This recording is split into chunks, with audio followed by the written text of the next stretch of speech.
Last Friday, we got probably the biggest Deadlock balance update we've ever received. And, we were talking about some things the previous week on the Bear Pit, but today we're going to talk about a few things. Namely, why was this update so big compared to previous balance patches? What is Valve's like overall direction with this update? Like, what are they trying to address about the game? What solutions are they trying to provide? What issues are they trying to tackle? We're going to touch on the heroes that were reworked or changed the most, and then, depending on how much time we have left in the episode, we might touch on, at the very least, the golden goose egg, and we might still do the curiosity corner. So if you're new here and you don't know what this is, the Bear Pit is a Deadlock podcast where myself and rkryptic, as well as occasional guests, discuss pretty much everything Deadlock. So updates, concepts, theories, educational stuff, talk about tournaments, whatever it is. And we've got no shortage of content to discuss today, so I hope you're ready, rkryptic. We got a couple weeks worth of content, I think, right now. Like just off this patch alone, there's hours and hours and hours and hours of stuff to talk about in this patch. But I think the discussion for today, like you said, it's going to be focused more conceptuals instead of going line by line by line. There's a lot of stuff out there right now where you're going to see like the line by line updates. So we're going to kind of talk a little bit about how this changes Deadlock and, like you said, where the heck this patch came from, because boy, this is we talked about letter patches versus number patches last week. This is like the number Yep. patch. This is the first time we're seeing like a Yep. major patch in Deadlock. We see this stuff in Valve's other games all the time, but Yep. for people who maybe are unfamiliar with Valve games, this is something that will happen, a couple times a year, Yep. usually in their games. So it's cool. It changes up a lot. Yeah. The first thing I want to address with that, right, is a comment that I've seen quite a bit, which is, okay, so first of all, there's been a non-negligible amount of people complaining about the balance, which, I get where they're coming from, Yeah. because when you do a big patch, obviously things are not going to be balanced right away. But also it's just some people have been defending that by saying like, hey, the game's in a playtest. Now's the time to do these big changes. And one notion that I want to kind of dispel is that there's like 100% chance in my mind that we're going to get these types of updates even when the game is fully released. Absolutely. I don't think this is like they're in a playtest, they're experimenting. I think that this is how they view big updates. And if you've played Dota, you know that this is how they view big updates. And when you play a new Dota patch, things are not necessarily balanced, like even though Dota has millions of dollars in the pro scene and like like a huge ecosystem, like there's heroes that are absolutely completely broken on patch release, and especially new heroes or all these things. Obviously new heroes aren't allowed right away, but regardless, I just want to dispel the idea that this is only because it's a playtest that they're doing this. I genuinely believe we're going to see many more patches like this when the game is fully released, every 3 to 6 months or however often they can get them. But there's a lot of changes, and I don't think anybody expected a patch like this actually before the game was released. At least not me. I thought that these types of patches were going to happen when open beta drops. That we're going to do these big balance patches, but kind of caught me by surprise a little bit. I'm kind of on the other side. I expected something of this size. Like I thought that something like this was going to come out earlier. Like maybe Oh, really? before Okay. the hero release. Like I thought they were going to be doing like some major adjustments to the original cast and stuff like that. But then we got the heroes and I was Mm. like, okay, well it's coming eventually. Like they're going to be doing something to kind of like rebalance and redefine them, like what they want the quote unquote meta to be of the game, right? Like what they want the Yeah. game to look and feel like and how they want people to be able to play it.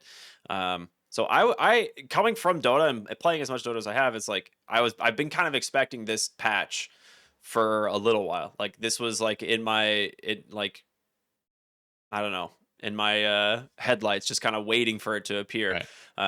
And we finally got it, and it is so sick.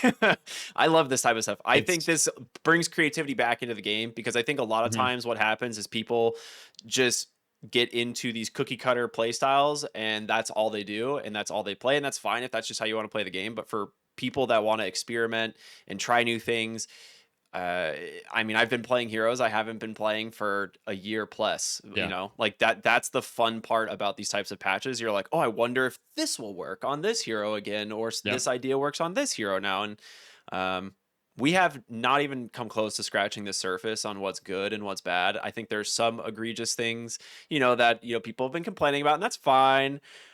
But I also like the fact that we haven't seen some like massive nerfs or patches coming out immediately. We've had the tiny one to address some things, but like Yeah. things need a little bit of time to settle.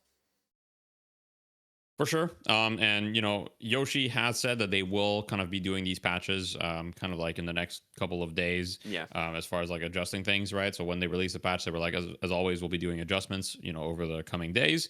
And so I wouldn't be surprised that we get another one, and like I'm sure we'll get another one this week. Yeah. Actually, I would be shocked if we don't get another one this week, because there's still some things that are egregious for sure that need adjusting. And I think if we start getting into the biggest like headlines of this update, right? I would say the number one headline to me is kind of like a new power level for heroes, where a lot of the new heroes were kind of like at this level of strength that some of the old heroes were at. Like, for example, Abrams was definitely, contending with all the new heroes without much problem. But a lot of the old heroes were kind of like struggling to keep up. And there had been a little bit of power creep. So in order to address this patch contained mostly buffs Mostly to buffs. pretty much every hero in the game. Now, there are some heroes that got nerfs, mostly like the heroes that were largely considered top tier, including some of the new heroes. But one question that I got asked all the time is like, oh, well, why wasn't Celeste nerfed more? Right? Because Celeste was like insanely powerful, like too strong. Yeah. And it's like they nerfed Celeste a little bit, but they buffed everybody else a lot. And so they're kind of like experimenting with kind of bringing everybody up to this level of strength that's a little bit more on par with the new heroes. Now, with some heroes, that's been very successful. With others, it's been a little bit more complicated. But to me, that's like the first thing is like this update has way more buffs than it has nerfs, and it's hard to tell at first because there's so many lines and so many like quote unquote reworks. But it does overall buff a lot of these heroes. And yeah, this is kind of like a very iconic Ice Frog style of patching. I mean, when we think about, how like one of the kind of the memes for the longest time in Dota is like nothing's overpowered if everything is overpowered, right? And Right. that's kind of been the Dota philosophy. They don't like taking the good parts of heroes and just making them worse. Like they're like, "Oh, we're going to like make this still really good. We'll just bring everything else to be as ridiculous and Mhm. strong as, these things are." Now, there's a lot of fine tuning that needs to happen, of course, but Yeah. this is like you said, it's kind of very much how Valve approaches like their game sometimes. And when they do these types of big patches, which like you said, we're going to be getting for sure in the full release, like this is something that you will need to get used to as a Deadlock player is these types of massive reworks to systems, not even just heroes. Like there's a lot of stuff we're going to talk about that's the conceptual changes to the game and how it's, Yeah. like structures and objectives and stuff like that has changed dramatically in this patch. And I think those are Mhm. some of the most notable changes. And a lot of times people like gloss over them. They just scroll down, try and find Yeah. their hero. And they're like, did my hero get better or worse? And then they just go on Reddit and type a complaint like, I can't believe they nerfed my hero. And it's like, there's Mhm. so much more that affects how the game is played. Yeah. We can definitely start talking about that because there's a lot to cover. So Yeah. let's start with the issues in my mind that Valve was trying to tackle with this patch. Okay. Yeah. And I'll talk about the changes that they did to combat these issues. But I think there's three big issues. One is the disparity between the new hero's power level and the old hero's power level. That's the first thing. We've already talked about that a little bit. Two is how long it takes to end the game, like game length, Yeah. And then the third one is it's a little bit more nuanced, but it's brawler meta or bruiser meta of like these really like tanky heroes kind of being on top of the meta. Which sounds funny to say because right now Moen Krill is definitely overpowered, but I do think that they are trying to address it, and there's a couple changes I'll talk about in the patch as to why I think that. But I think that those were the three big changes, and then you could add a fourth point, which is another thing that they wanted to tackle was the base power of a lot of heroes kits. So even though a lot of the heroes got buffed, some of them, or actually a decent amount of heroes, got stuff taken away from them early and then given back to them later, but way stronger. So it's like, oh, well, this ability might be a little weaker, but once you invest like even just 2 unlocks in it, you put 2 AP in it, it's way stronger. Hmm. So an example of that would be Lash's Flog. It's like his 2 AP is better than it was before, but now his attack range and whatever doesn't scale with Spirit at all. So it's like, okay, the base ability technically is a little bit worse, but when you invest into it, it becomes slightly better. But Yeah. those are, I'd say, the 4 points that Valve was kind of trying to tackle. I don't know if you agree with that or disagree, or if you have other points, but yeah. No, I actually very much agree on that. I think a lot of heroes saw like potential base like the base of their abilities get like worse or like more streamlined, and then the AP upgrades are now significant in terms of how they modify the abilities or how they help the abilities scale. I think that is a really good approach personally, because it actually for like means your AP changes, they matter more, or your AP decisions, they matter more, but also it kind of makes the heroes like more, you get a little bit more of like an identity to the heroes, instead of like every AP upgrade just being generic for a lot of heroes. And this is very similar to something that happened in Dota years ago with like, talent trees and stuff. And it's like for the longest time you just Yeah. had like an upgrade that was like, here's some gold, here's some XP, like here's like this and that, and you're like, it's not great, but I'll take it just because it technically helps. Whereas now it's like, if you're playing 7, you're like, oh, that 2 AP upgrade on Power Surge is pretty sick now. Like, you never really Yeah. know, right? It makes a huge difference in how the play, like how the heroes feel, and playing around Yeah. the AP upgrades specifically. So Yeah. um I would like to talk about some of Definitely. the main conceptual changes, like the general changes that we came out in the patch, right? Specifically to like Yeah. structures. We had a whole episode last week, if you guys missed it, where we talked about why Deadlock was taking so damn long to end the game. Now, some of those things weren't really addressed, like some of the things that we thought like could be like changes like to the Mhm. base layouts and stuff, but in terms of structures overall, sieging the base, but also being rewarded for taking the base. All of those things seem to be better, in Yep. my opinion. Yep. Yeah. So there's a lot. So we can start with that. So, okay, first thing is structures in general just give you more. Okay, so Mhm. let me pull up the patch notes in front of me just so I have them. But so there's just the Guardians and the Walker just give you more already. So what that's going to lead to is it's going to facilitate a team to get a bigger lead if they already have a lead a little bit, right? So if you have a lead, boom, you get the Walker, you get 500 more souls. It's not a big change, but it just wants to. They just want to reward you for pushing these objectives a little bit more. Then on top of that, the base changes are kind of like the big ones, where before shrines gave 0, now they give 2,000 souls. Base guardians give slightly more souls, but it's not much, right? But the shrine changes that matters a lot. Well, there's actually like kind of 2 of them, but shrines give super troopers, and they did before. Right, but now the super troopers deal 60% more damage than the regular troopers compared to 40%. And they've also made it so the first shrine is easier to take and the second one is harder. So before, both shrines had 8,100 HP. Now the first shrine has 5,000 and the second shrine has 10,000. So overall, the shrines total have less health because there's 15,000 total HP. Before, they had 16,200 total HP. So the total shrines are easier to take. The first one is easier to take. The super troopers that you get from taking a shrine are better. And then on top of that, you've got another change, which is the middle lane troopers now get upgraded when either of the shrines die, meaning that taking one shrine gives you 2 lanes of super troopers and 2,000 souls. So doing these kind of like half base pushes where you're just, okay, we got 20 seconds, guys, we can get one shrine. Let's get a one shrine real quick and then leave.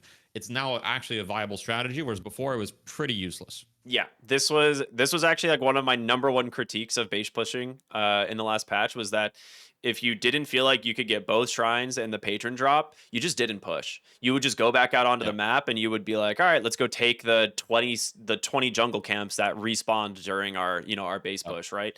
Uh, Now it is important. Like getting that first shrine, it makes a pretty big difference in the overall map state that you're going to have for the rest of the game. If you're up a single shrine previously, you're like, well, this one lane's pushing, but now mid lane constantly pushing with one of the side lanes is a really big deal. And I think this is something that a lot of players may have like, I don't know. Maybe I'm like underestimating the community, but this is a really big deal. Getting like a single Mhm. shrine, so I think it's something that people are going to prioritize a lot more in the compared to what we were previously. Yep. I like the fact that just generally Walker armor and decay is faster now. Like pretty Yep. substantially. So not only are they less tanky from the very start of the game, but they become easier to kill faster. So the whole point of these changes is to accelerate like being able to end the game technically, right? It's the whole idea of these changes is to make it easier to take buildings, to build yourself a lead, and to try and, kill the enemy patron. Whether or not that's going to happen in practice, we'll see. But I think on average, a lot of these changes are in that direction, and I like them personally. Yeah, I was talking to someone that looked at the stats, and I don't have the exact stats, but I do believe that overall, like average game time is down. Yeah. And it's also particularly down in Eternus. Now, of course, usually the way that not only in general, but like when there's a new patch that comes, obviously the top level players tend to figure it out faster than like kind of the average ranks, and then it trickles down over time. I believe in Eternus the games came. I heard a number like it was like a minute and a half shorter on average, which it doesn't seem like a ton, but that's pretty significant. That maybe before it was like 35 minutes. Now it's like 33 and a half. Like, and I've definitely seen it in my own games. I mean, yesterday I played a lot of games, and there was a couple games where we got like a shrine or two at like 20 minutes. And when you get the shrine in 20 minutes, like it's honestly incredibly difficult for the enemy team to deal with. Now, part of it can be disadvantageous to you because your waves are permanently pushing. So in theory, you can miss out on a lot of souls on the map because you might be like missing out on those waves. And it kind of puts you on a timer to end the game. But at the same time, your waves are permanently pressuring the enemy team, meaning that you're like way more free to look for picks or force mid boss at any time. Which I believe mid boss also got some slight changes which affect this. I'm just trying to remember. So the base HP got increased. Yeah, but the base bounty as well. So mid boss now gives 3,000 souls for killing it, but now it's a little bit harder to kill. Not much, 1,100 HP. And then on top of that, one big change that makes it a little bit easier to take is that it now has the kind of like global announcement, like the mid boss like sound happen at 50% HP rather than 70%. Now, this kind of has two effects, but essentially it makes it easier to like sneak mid boss because if the enemy team's not in position, they don't get as much time as they did before to react and get there. And the rejuve also drops faster, giving even less time for the enemies to get there in time. Yeah, I think this was one where I don't know if it's good or bad yet. I think I like the idea of being able to reward the team that's in the position to take mid boss more than the team that's like trying Yeah. to snipe it. But at the same time, like you want to balance it because being able to fight for the mid boss is a big deal. Like you don't want teams to effectively kill mid boss in like 10 seconds, right? It needs to be a little bit of like an objective that takes a little bit of time, which is why we see it get a little bit more health. It technically got debuff resistance. I don't know how that factors into mid boss at all personally, but uh For things like afterburn maybe, or okay. any like, I was thinking but I like don't really burns think and it matters yeah. much. I was like Yeah. shred burn something, but it's like I feel like they're just being applied. So that's a weird one, but uh yeah, I think there is still potential to steal Roche or steal Roche. Oh my gosh, steal mid boss. I just came off Yeah. the back of working a Dota event for like 5 days, so it's like my brain is very Dota pilled right now. But uh, yeah, I like the changes. I think we'll see how much the 50% makes a difference. That's a number that can very easily be adjusted. Already seen it make a difference, honestly, like in some of my games where it's like you didn't realize they were doing mid, and like, oh, shoot, they're doing mid, and then rejuve drops faster, so you're late by like 2 or 3 seconds. And I've already seen like a bunch of people mess up their timings with like their ultimates or like stuff to secure the crystal. Obviously, that's just you just need to get used to the new timing. And they've changed like the rejuve drop duration so many times. I think originally it was like 9 seconds, and now it's 6 seconds, so it's like already significantly faster. But all stuff to get used to for sure. And objective wise, so I think that all of these changes to the objectives and everything, they want to contribute to making the game end earlier. Another thing that they did to the trooper waves, which has not been talked about a lot, but I like this is one. trooper waves past 35 minutes spawn faster, so they're every 20 seconds instead of 25 seconds. And also, the troopers now gain 7 HP regen when out of combat. Now, effectively, what this means is that if you don't handle your waves properly and you leave a lane open for a long time, the troopers are gonna, siege the hell out of your base. And you're gonna lose you're gonna lose a walker, you're gonna lose base guardians, you can even lose a shrine to the troopers. I've seen it happen. Yep.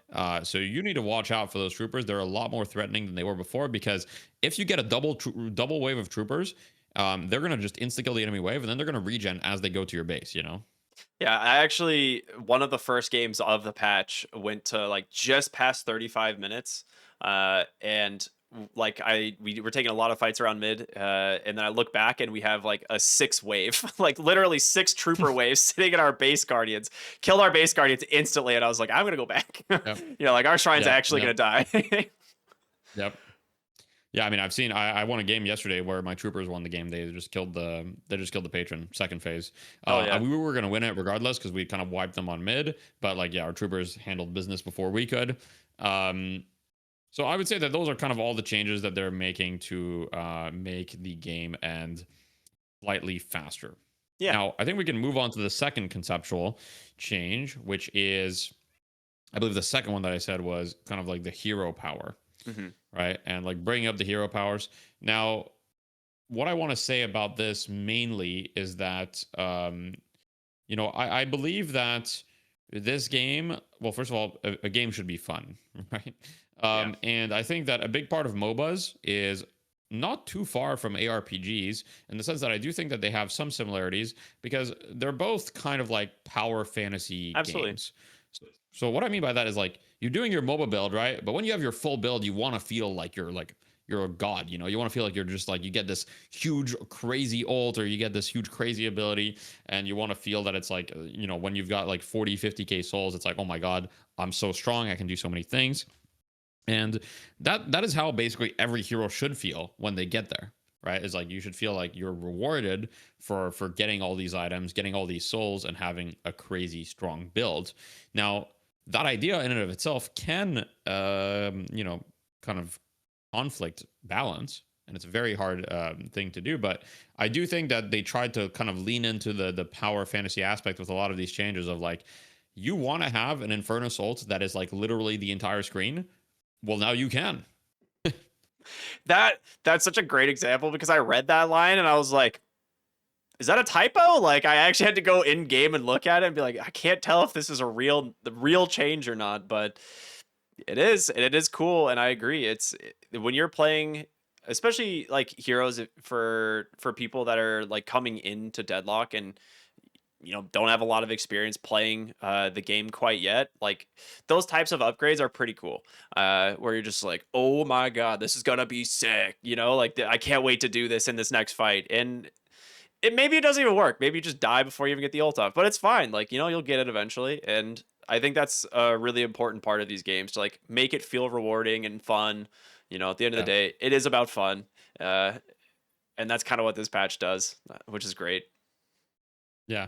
And it's like a big part is like abilities that nobody was building around got like crazy changes if you invest their AP. So, these are abilities like Infernus ult, like Ivy Stoneform. Like nobody was really building around Ivy Stoneform, right? It was part of her kit, but it's more of an afterthought. And same for Infernus ult. Like nobody was going like a max Infernus ult build, but like I played a lot of Infernus. I played like 8 to 10 games and I just went max flame dash, max ult, 0 points in anything else. And it was working. Like I have a positive win rate with that build. Like I don't think it's great at the top level of competition, but I think it's fun for your average matchmaker. It's completely like it's more than viable enough for it to work. And like Lash's base ult got like giga nerfed, but his max ult got like giga buffed, so now he just has infinite radius to capture you. It's like Lash, but before the NDA dropped. You're playing May 2024 Lash with his ult, where you can just catch people and like kind of snipe them with your ult almost. And there's so many, like I could go over the list. There's so many abilities that are like that, that got these huge changes. I mean, even Abrams, right? Everybody was complaining about Abrams. This is my favorite. But like now Abrams just like stuns you for even longer than he did. And his ult is kind of crazy, but you have to kind of like invest more AP to be able to do these things, and he doesn't get damage as freely as he did before. So that's kind of the direction that they went in with Abrams, for example. That was like one of my favorite ways to address this hero, right? Is like make his ult has felt pretty much useless outside of it's going to secure mid boss, I guess. You know, like you get the points in it for the unstoppable, and then you just run and you just throw it on the crystal, you know, and that's all Abram's ult was for the most part. This is cool. It's similar to the Infernus one, like in the last one, where you're like, these changes are insane. Like it's the size of the whole screen. It stuns you forever. Like there's so many cool things that it can do if you want to play around the Mhm. Abrams ult, and they made it feel better to use as well, so it's not as like clunky. Um, and these are like cool quality of life changes to, you know, to someone who like maybe hasn't played Abrams. They'll look at this and be like, I'm gonna go try Abrams now. Yeah. Yeah. So, that's pretty much my take on just the whole like adjusting the power level of these heroes is like, hey, let's make sure that these heroes have some love and some love on abilities that hadn't been considered. Like a lot of the AP upgrades on abilities that had been basically regarded as completely useless for a long time. The one that I'm most familiar with is the Lash Max Grapple, which was 20% fire rate for 5 AP. So okay.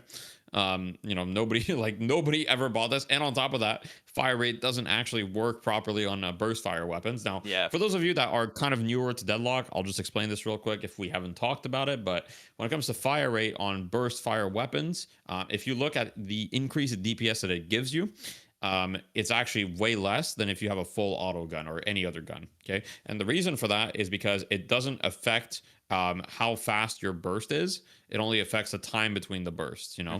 so it doesn't actually scale like, for example, on Lash, 20% fire rate might actually be more like giving you like 10% more damage. Whereas 20% fire rate, if you go from 0 to 20%, you should be dealing 20% more damage. But on Lash, you're only going to be dealing 10%. So anyway, that didn't make sense. Now you get another grapple upgrade, which gives you stamina back, which was old Lash. Gave you stamina back on every grapple use.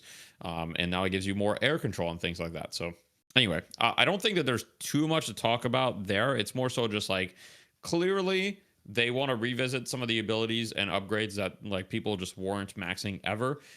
They wanted to give some love to some of the old heroes that hadn't seen changes in a long time or hadn't seen significant changes. There's so many examples that we can't possibly go over them, but like McGinnis literally got like, I don't even know how many lines of changes, but a lot.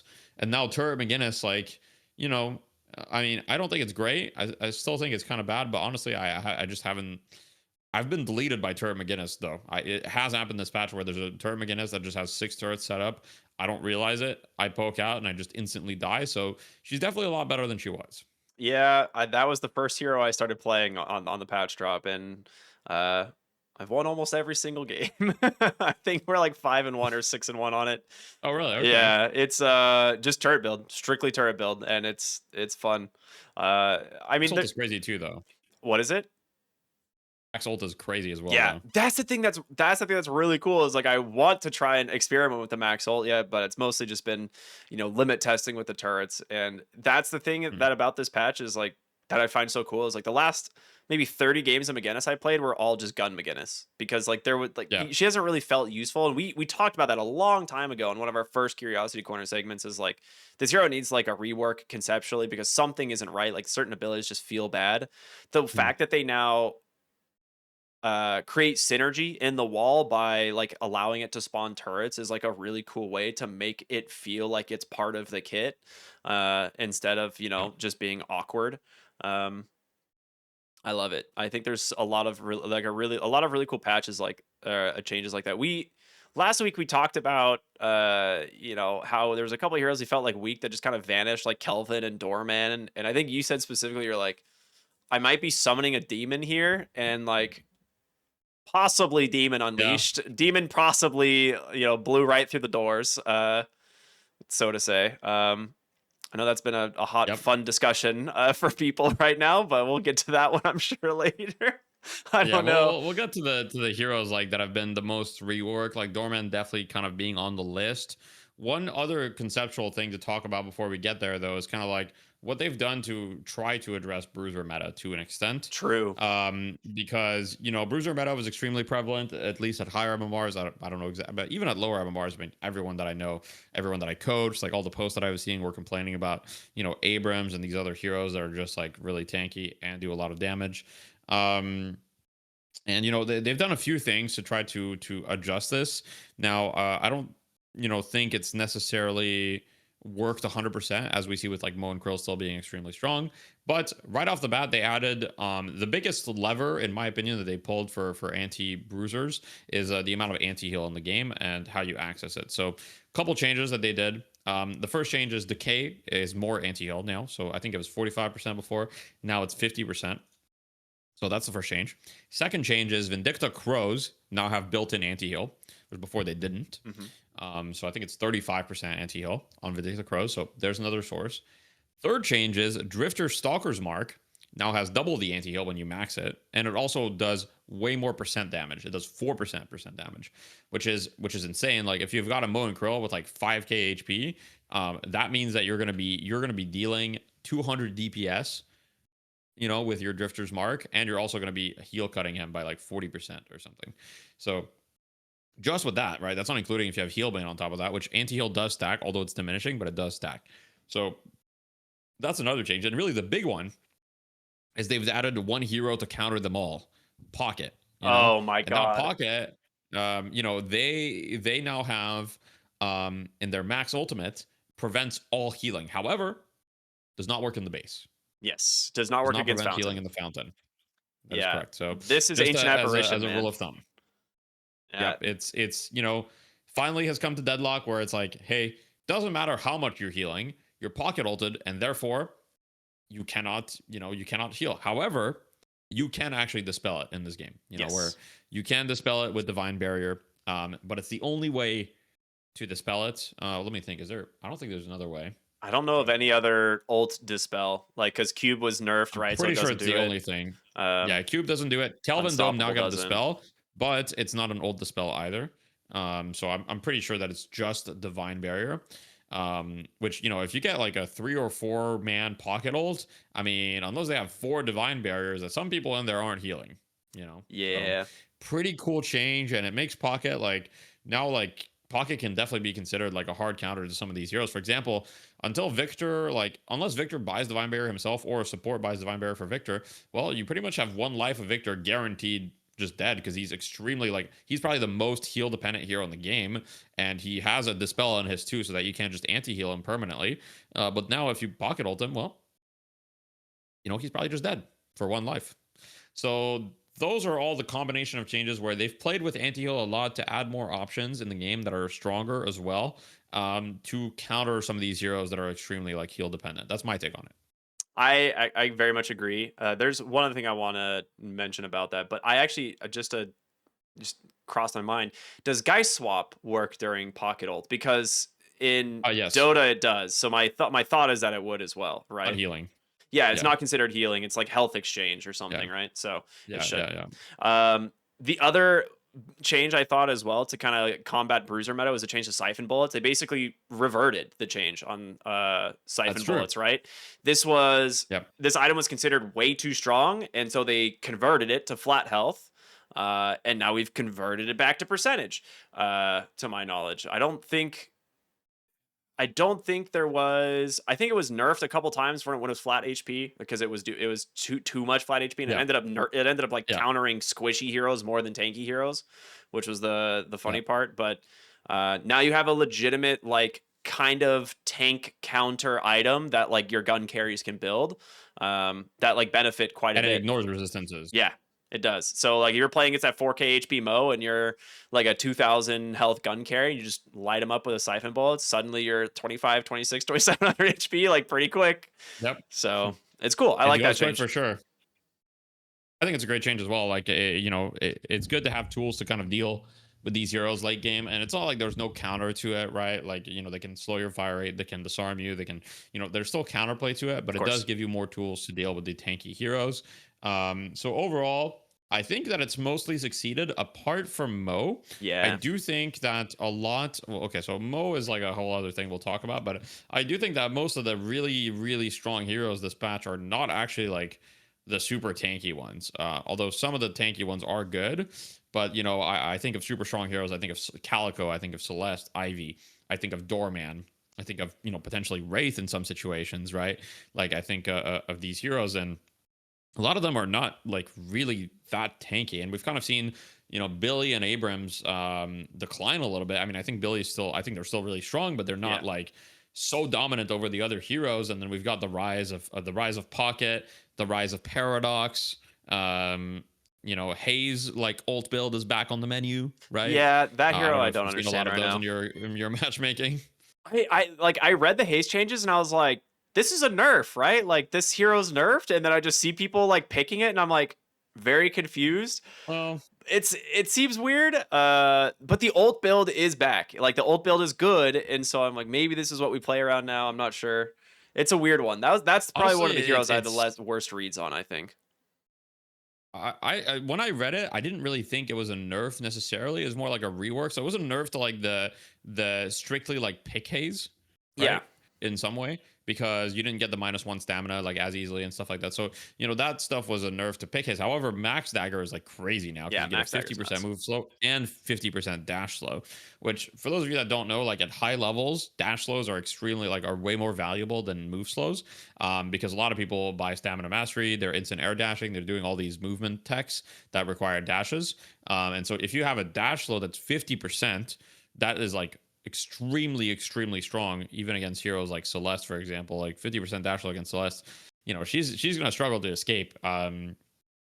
But my take on Hayes was more like, okay, she has two things that are that are really good. Well, three things, I guess. Like all of her max AP now is considerable. If you want to play her as a more of a carry, well, maxing Smoke Bomb allows you to have a dispel with charges, similar to Victor's do, Yeah. which is really nice if you're playing against heroes like Mo or heroes that are buying, like if people buy Disarming Hex against you, or like all these debuffs, that can be really nice. Or if you're playing against Shiv, for example, right? You're Hmm. playing against Shiv knives, stacks the knives on you. Well, it doesn't matter. You just remove it. And honestly, like I don't really think that a new Shiv can do that much against Haze if she maxes Smoke Bomb. That's a good point. Yeah, I mean, he's all around not bleed your damage knives, now. right? Yeah. Yeah. So you have to be dash Shiv in order to beat Haze, right? So there's a lot more of these like kind of nuanced counter interactions where it's like, okay, this hero can hard counter this hero more now. And I think once again, even a hero like the ult build for Haze, the fact that it now hits two targets and then you build Ricochet on top of that, you can do like a crazy amount of damage. And I wouldn't be surprised if it like below like Phantom, you saw like Haze's win rate like skyrocket the moment people just like go ult build, Yeah. because it's gonna win you like every mid fight, because nobody's gonna know what to do and nobody's gonna shut you down before that. And honestly, if you get to the point where you have your ult build with your items, your Ricochet, your Unstoppable, your Silencer, whatever, it's honestly really hard to play around, because there's not like, you can buy Metal Skin, you can kite it, but it's like it's giant, it lasts a long time. You're dealing with an Unstoppable. So if she gets to 40k, it's not easy to play around. Yeah, I think that's fun, and I kind of like that idea. And it's similar to like the Infernus change before as well. We were mentioning where it's like you Yep. could play around the ult, or you can play around like your standard afterburn and gun damage like type of play. So Yep. the fact that we're just getting more build variety in heroes is definitely like the avenue that I think Valve has been trying to push for this game ever since the shop rework. Like it goes all the way back to the shop rework. The shop rework really was the first push of like, all right, we're not going to pigeonhole people. We're going to really allow people to be creative and come up with like multiple ways to play heroes. And I think Yep. every patch since then has kind of pushed us in that direction. This is like the first, I would say the next major one that has done that. Yeah. So I'm gonna be a little bit of a pessimist here, because I think that these patches are always going to do this for like a few weeks or a month or maybe a month Yeah. and a half. And then eventually, in like 2 or 3 months, we'll be having the same discourse of like, yeah, it kind of feels like this hero only builds that. And, that's just the nature of MOBAs. I don't think that there's a solve to this, is that people want to play optimally, Yeah. right? People want to do the thing that is best for their hero. And so people will feel like, oh, well, for Infernus, unfortunately, the old build just is way too hard countered by counterspell, so it's not viable. So I have to go max afterburn. Even though the old build is probably fine for 90% of players to use in their matchmaking games, people are still going to look at the pros. They're still going to look at the top, 0.1% of players, the top 50 Eternus players, and copy what they do for builds. And they're going to think that's the only viable way to play their hero. And to be fair, at a very, very high level in tournament play, there usually is kind of one viable way to play a hero. I mean, you do see some variability, but mostly it's always kind of the same build, and this is true in every MOBA as This far is as I'm across the aware. board. Yeah. So League, Dota, Deadlock. I mean, I don't know about Smite, but I would I would probably bet that Smite is the same way and other MOBAs. It's kind of like a meta is going to establish itself, but that's why these big patches are necessary, because you want to disrupt the meta. You want to give players creativity and the ability to solve this patch again, but this patch will get solved just like every other patch. It'll probably take longer than the average patch because this one is humongous. And so there's going to be creativity for longer. But that's why these patches won't suddenly stop happening when the game is released. Like they will always be necessary to keep the MOBA fresh for the people that are playing this game, like 30, 40 hours a week, which is probably like a non-negligible percentage of the player base that's playing this game a lot. Yeah, I also have to give a nod to kind of like a silly change, but just shout out to the Reddit community for Oh convincing yeah. Valve to change the name on multiple abilities and being Yep. like, yeah, we should really just name Conjure Dragon to Bookworm, like, WYRM, and Yep. Defend and Fight to Plot Armor. And Valve's like, Yep. deal, you got it, coming up right now. Yep. Like it's so funny that this stuff happens, and it's just neat and cool, and it clearly shows that they're listening. And it's, I don't know, those were just like silly changes that I just really appreciated Valve doing. Yeah. Yeah, and there's also the Lash parry animation. I don't know if you've Yeah, seen it. there's He's got like the yeah, gets his he goes sparkles like, back and everything. yeah. He got more sparkles. The parry animation, I believe, was originally suggested by a user named Joey Lemons, I believe. Correct me if I'm wrong. But basically, he was streaming, and I think one of the Valve like animators like popped into his chat, and then he like started like I saw the clip, and then he started talking. He was like, "Yeah, here's what I would like recommend, or this is just my idea how I see Lash's parry," and he like described it, and they just put it in the game. So and we've seen this with other animations. We saw this with Victor's zipline animation in Yeah, the past. That was kind of like came from Reddit, like, and so that I was one of think my that favorites. That yeah, one's that so one's really, funny. really, really, really good. But it's very, very clear, and I've said this many times, that Valve is everywhere. If you think Valve is not watching streams, if you think Valve is not looking at Reddit, if you think they're not reading the forums, if you think they're not paying attention to what's being said in the official Discord, even, or just anywhere, they're reading everything. They're seeing a lot of things, and they're definitely listening, and they might not do it right. Like, they kind of have their own vision for the game, but Yeah. if it aligns with their vision and what they want for the game, they will definitely implement it. So this is a call to everyone. If you have an idea and you want to see it in the game, or if you have feedback, please go to the forums. Like, I've seen so many people that have been answered to directly by Yoshi. I've had posts answered by Yoshi. I've had many friends or viewers that have had posts, directly answered by Yoshi or other people of the developer team. So, please give them your feedback. Like, we're in a playtest, and it's, if you have complaints, it's completely valid. But I would just ask that, rather than just complaining for no reason, try to make it constructive, go on the forums, help the developers out as well, because we all love this game. We all want it to succeed. And I just don't like, complaining for no reason, basically. Yeah, and as fun as it is, complaining for no Yeah, reason, it's really fun sometimes. But yeah, that's true. uh, I will say I there's a few other things that we want to talk about, and I'm curious if we want to talk about. Yeah. Should we want to move on to like some of the most egregious stuff of the patch? Is it time to try to like talk about Mo, Doorman, some of these other heroes that maybe are a little too strong? Like, think what do rather you? than talk about I think rather than talk about the heroes that are too strong, let's talk about the heroes that got kind of like the biggest changes, because I'm down. frankly, the heroes that are too strong, to me, it's a passing fever. You know what I mean? Like, it's gonna be like, Mo and Curl is gonna be too strong, but like, how long is it gonna last? Hopefully, it doesn't last that long. But I fully expect, like I said, like, they're gonna release another small patch this week. They're probably gonna release another small patch next week. So I don't think these things are gonna stay, but the bigger implications of some of these reworks probably are going to stay for a while. For example, I don't think they're going to revert rates cards. You know what I mean? Like, they That's might here to adjust the stay. numbers on some of the Yeah. rates cards, but those that's going to stay there for a while, right? I don't think that they're going to revert some of the bigger ability changes, like the way that Ivy's ult now works. Like, they might adjust the numbers on it, but that's probably there to stay as well, right? And so I think that the biggest reworks are Wraith is definitely one of the big ones. Mirage is another massive one. That was Let me wild. think. So we got Wraith, Mirage, McGinnis is fairly significant, I would say. Let me think. Paradox. Paradox. I was like, Paradox Paradox is is a pretty huge. big one, right? They already kind of reverted one thing that they did in the patch, Yeah. but this was like a substantial change in the identity of the hero, in my opinion. Yep. Yeah, so Paradox got that. Let's see. Viscous, I would say, got some pretty significant changes to the way that he can play. I'm just going through the heroes, trying to see if I missed everything else. I mean, Shiv, obviously. Mm. Shiv got like a huge rework. So I think we can start with those, and there might be some others that we'll miss or whatever, but let's just start with Wraith. Yeah, I So think we should. Wraith got essentially three of her abilities changed significantly. So the cards are completely different. They still generate the same way. So you shoot heroes or you shoot troopers or neutrals, you generate cards. However, now you're basically playing a mini game of you can generate one of random cards. Okay. And you have no control over which type of card you generate. And there's four types. One card does damage, the other card does bullet resist and spirit resist reduction.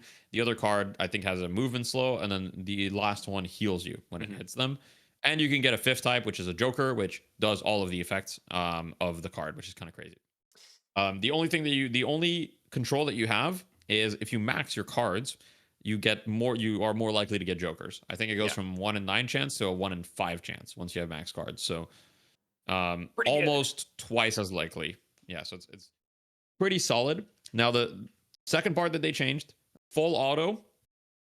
When you max it now, well, first of all, the base ability of full auto now gives you spirit damage on your bullets, which before it didn't. Before you had to put, I think, 2 points in it to get any spirit damage. Now the base ability gives you that. And if you max the ability, well, you get unlimited ammo. And I think that's the first, you get infinite rounds from Street Brawl in an ability, basically, for a period of time. It only lasts, I believe it's 8 seconds when you max it. And then if you get duration, which you probably won't get on Wraith, but if you were to get duration, it's 10 seconds, which is a long time. I mean, even 8 seconds is a long time to shoot permanently. This And upgrade is so funny to me. Like the idea of being yeah, like, yeah, just have unlimited ammo for a little bit, it's fine. Like of all the heroes that needed unlimited ammo, I don't think Wraith is really like because of like the changes like QSR and Mercurial and stuff like that. Like she was getting a lot of ammo back anyway. But it is hilarious to be able to just hold down the fire button and just never have to let go. yeah. And the last change is on telekinesis, which basically got completely reworked. Yeah. So now what it does is that it's pretty much instant. There's like basically no cast time, no travel time. It's just like you instantly pick up someone. It's it's pretty much unreactable. Like I was playing against it. Like the only way that you can counterspell this ability, from my experience, unless you're like, I don't know, like a gaming prodigy maybe, is by predicting You it. have to predict So you it. kind Yeah. of have to like predict it, because at least I have not been able to consistently react to it at all. Let me know in the comments if you guys have, but I found that you just have to kind of like guess that Wraith is going to ult you and counterspell in advance. And what it does is it instantly picks you up, instantly throws you to another location, right? Not like doesn't have like a super far range, but it's pretty significant. It's 14 meters, which is more than Lash ult now, by the way. Base Lash ult is 12 meters, so throws you further than Lash ult. And on top of that, just as if that wasn't enough, you can't use your movement abilities or your stamina, so you're capacitored.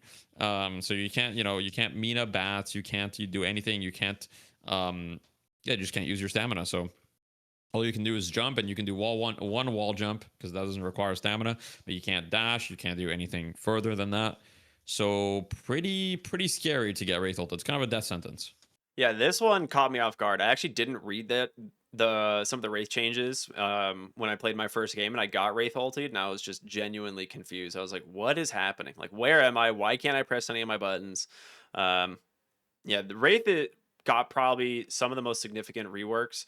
The Wraith card trick was another user submitted change, if I'm not mistaken. This was one that also came from Reddit, and Valve looked at it and was like, "Cool, let's try it. Let's see how it goes." And obviously, a lot of the artwork for this is like temporary, in terms of like how the cards look. Like they'll polish it up later. They'll, you know, tweak the They've numbers already on. polished it up. Yeah, it'll the numbers and stuff will get tweaked. They already reduced the healing a little bit because it was a little the scaling on the heal was a little bit too ridiculous. But uh, I think it's a cool change. I think it's a lot more kind of interactive instead of just like you know throwing the card. Now, if you get a specific card, like say you have a Joker, you can hold it and maybe make a play with it or Yep. something. Like it actually adds a little bit of additional skill into the hero.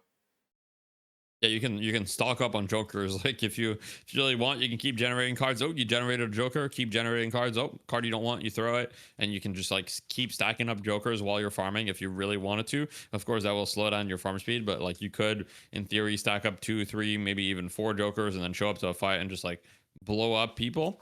And so I think that it's really cool. Now there's a lot of heroes we want to talk about, and so I'm going to speed it up a little bit on this one, but Sure. all I want to say about the Wraith rework is cards before were just a regular spirit nuke that you just shot and you shot your cards. Now you've got a bunch of different cards, adds a lot of nuance to the character, adds a lot more fun to the character, adds like a fun element of RNG. It's like, oh my god, I just got 2 jokers in a row, right? It does make for those RNG situations, which in a MOBA, sometimes it's a little dangerous, but I mean, Dota has done it successfully with I mean, they've kind of changed those mechanics as well, so we'll see how long that stays. But for example, Chaos Knight for a long time was kind of just like Pure chaos. Now he's not. just pure RNG. He's Yeah, moderately no chaos longer. knight.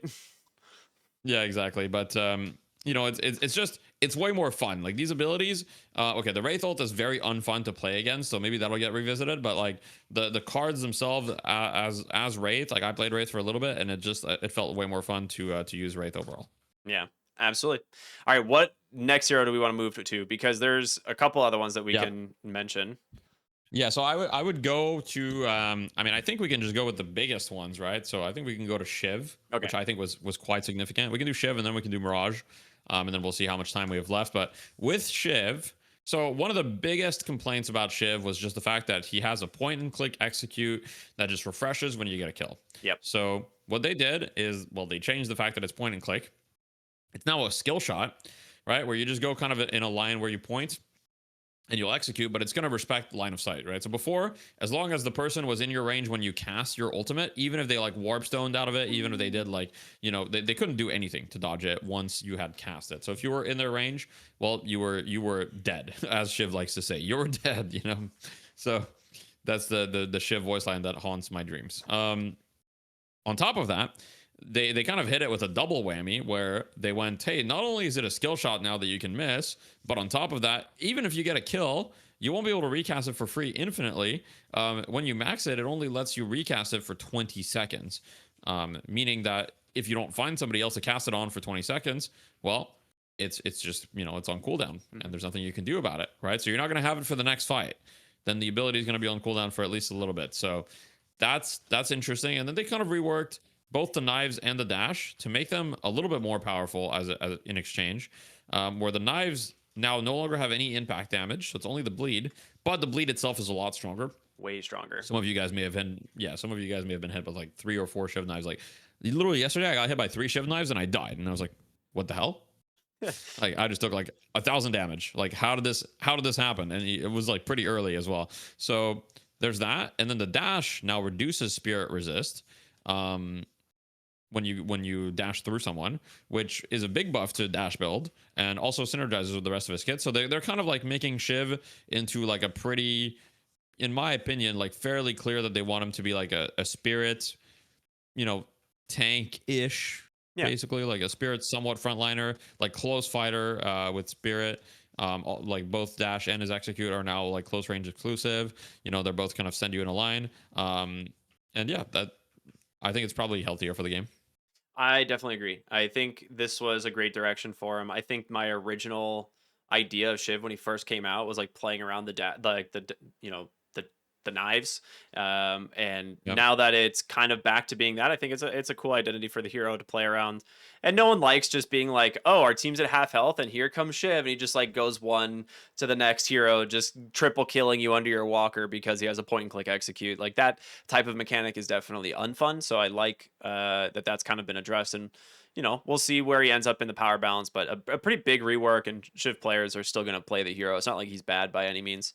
Oh, yeah. I like it. I like it a lot. Well, we'll see exactly. I think with some of these, like when you have big reworks like this, it takes time definitely like figure some of these things out. So we'll see like how good Shiv is. But what's clear to me is that this is definitely going to be healthier for the game, and yeah, we'll see how it pans out. Time for Mirage. I'm from Mirage. You wanna take us through the Mirage kind of rework? Yeah, let me go find him here on my list. Got him somewhere. Yeah, it's just so many lines. So one of the biggest Yep. changes to Mirage originally was the fire scarabs, and I think Yep. the scarabs were kind of just like a very awkward part of the kit. We've talked about it in the past, where that's like they're there, but like for a lot of times you're just like sitting back, not doing much with them. Now, instead of stealing health over time, they just steal max HP instantly. Hitting like targets will refresh the duration, but you can steal max HP Yep. from multiple targets. And it's a pretty sizable amount. The investments for them like kind of buff Oh this yeah. ability pretty quick. So it previously went from 45 to 70 max HP, and with 1 point in investment, you get an additional 50. So very early in the lane, you can just like be chunking people with a fire scarab, and makes it a pretty fair trade for him. Um, Dust Devil Mhm. got what was it? I don't know. I was like, yeah. Yeah, it's a pretty cool change to the scarabs overall. We'll see, if it ends up being actually useful or not. I haven't seen a ton of Mirage because most people just played him as a sit back and fire the gun hero. But this is one Yeah. where like he, could potentially see some pretty different builds coming out of it just with scarabs alone. Especially since the max Yep. investment is a ton of spirit scaling, like a lot of spirit scaling. Like these, you can Hmm. start getting Hmm. some massive HP removal just from like hitting one person with a scarab in a fight.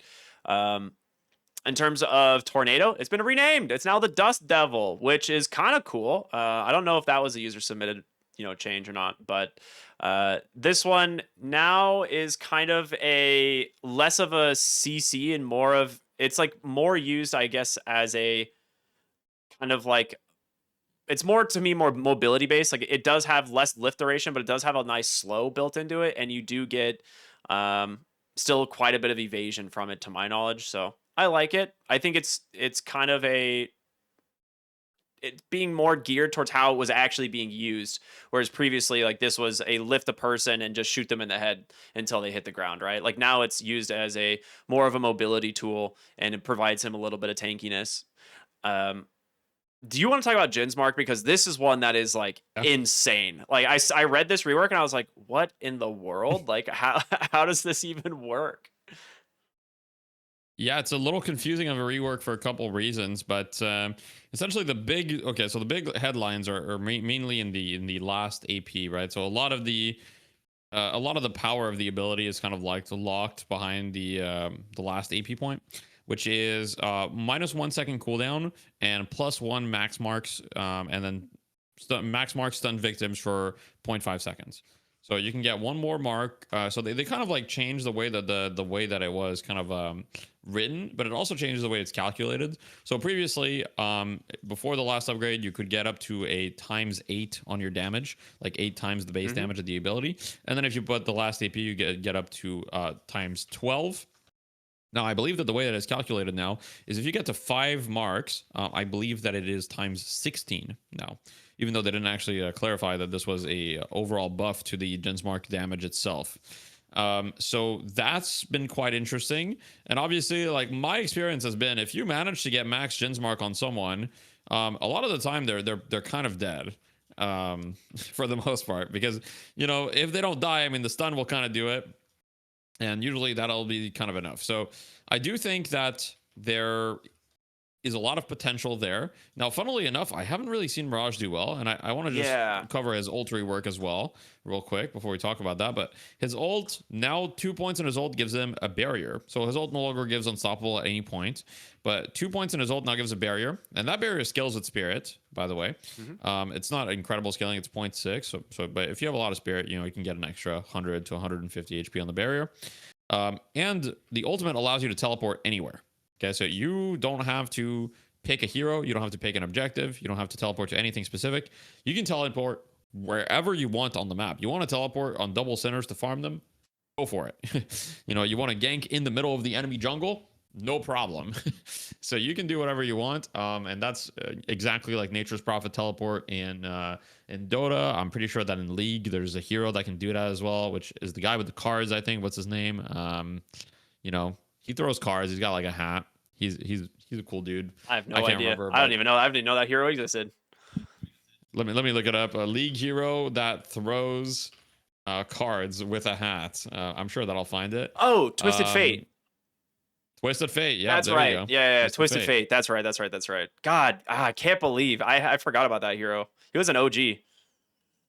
Yeah. So I didn't remember the name, but yeah, Twisted Fate I think had something like that. I don't know if he still does, but I think at some point he did at least. Yeah. Um, it's quite interesting, but funnily enough, like a lot of these changes kind of read as like, okay, well, Mirage should be stronger. You know, he has damage amp on his Scarab. His Scarab can have insane scaling. He can recast Tornado a second time. He can have a stun on his Jin's Mark. He can teleport literally anywhere on the map.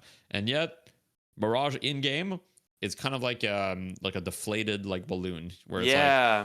he's just not feeling like that crazy. Like I don't think I've really lost to a Mirage that's been owning my team very much at all. So I'm a little bit surprised by that.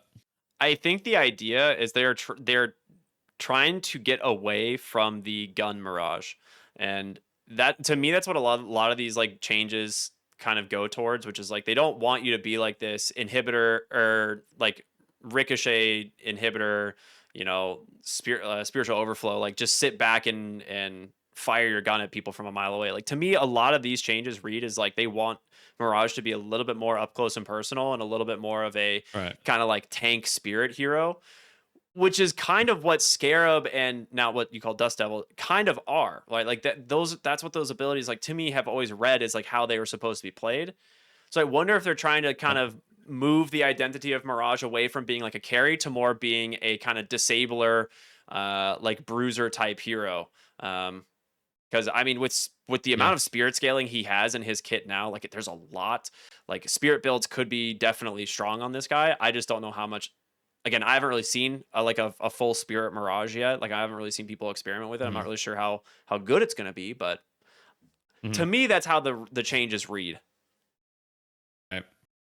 Kind of reads that way to me as well. I'm not sure like how it's gonna come kind of into fruition, so to speak, right?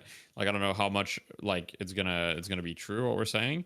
Because all I've seen is pretty much still the old Mirage builds. Yeah, I haven't really seen anyone like experiment that much, at least in a turn of six. Like maybe I just haven't seen it. I'm sure that people have been experimenting right in their lobbies. I'm not saying nobody's done it, but at a high level, like most of the Mirage players, I mean, they're still just going like the Ricochet and like everything.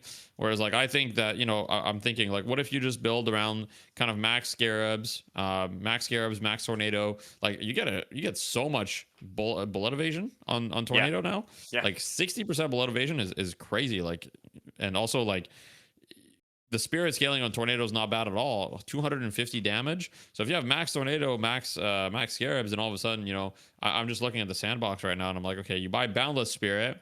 You have 19k net worth roughly, let's say, right? There are 19k net worth. If you have max Tornado, max Scarab, your Scarab heals you for 520 HP right away.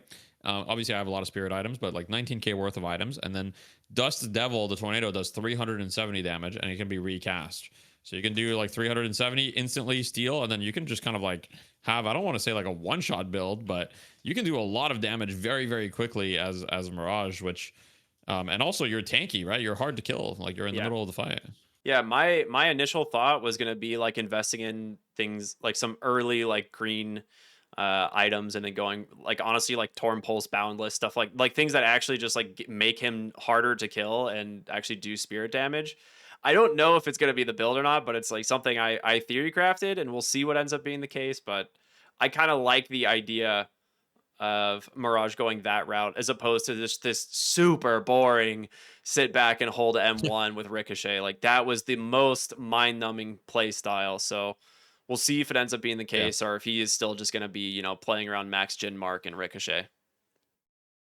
I mean, maybe we'll see them kind of revisit the Ricochet idea in the future, because I do think that a lot of heroes can kind of be reduced to being like Ricochet apply bots at Yeah. some point, and we kind of see this every time a hero has like a passive that they can apply. Like for example, Graves is a good example of like that's kind of like a pretty popular playstyle with Graves, and a very effective one is to go Ricochet inhibitor silencer, and you kind of just apply your passive to everyone, and on top of that you apply all these debuffs. So I'm curious to see if they'll revisit that in the future, because maybe that's something they want, maybe that's something they don't want.